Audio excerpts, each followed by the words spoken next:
નમસ્કાર, હું છું પ્રિયા અને તમે જોઈ રહ્યા છો જનતા કી જાણકારી ન્યૂઝ। નજર કરીએ આજના સમાચાર ઉપર। ત્રિવેદ વૈશાખી બૌદ્ધ પૂર્ણિમા નિમિત્તે સોનારિયા ગામે આયુષ નિદાન સારવાર કેમ્પનું ભવ્ય આયોજન।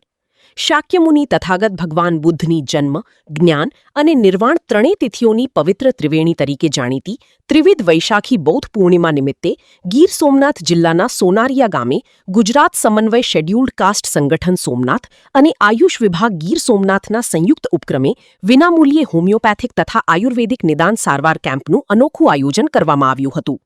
તથાગત બુદ્ધના અહિંસા પરમો ધર્મ અને આયુષ્માન જીવનશૈલીના સિદ્ધાંતોને સમર્પિત આ કેમ્પ દ્વારા સમાજને આરોગ્યસભર જીવનદાયી બુદ્ધવાણીનો લાભ પણ પહોંચાડવામાં આવ્યો।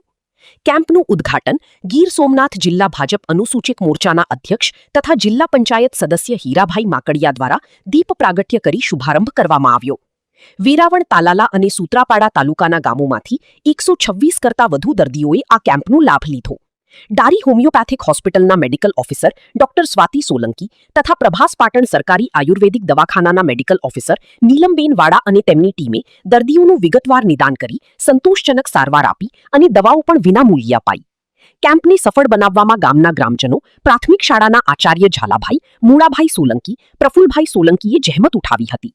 કેમ્પમાં જિલ્લા પંચાયત સભ્ય અને સરપંચના પ્રતિનિધિ મોહનભાઈ સોલંકી, બાદલપરાના સરપંચ તનસુખભાઈ વાડા, ચામુંડા એગ્રોના પ્રતાપભાઈ ચૌહાણ તથા તલાટી મંત્રી મિતેશભાઈ ઝંકાટ પણ ઉપસ્થિત રહ્યા। કેમ્પના આયોજક ભગવાનભાઈ સોલંકીએ કેમ્પની સફળતા માટે સૌનો હાર્દિક આભાર માન્યો અને તથાગત બુદ્ધના આશીર્વાદથી આવા સમાજ સેવાકારી કાર્યક્રમોની ભવિષ્યમાં વધુ યોજનાની ઈચ્છા વ્યક્ત કરી। અહેવાલ ભીમજીભાઈ ભજગોતર, ગીર સોમનાથ।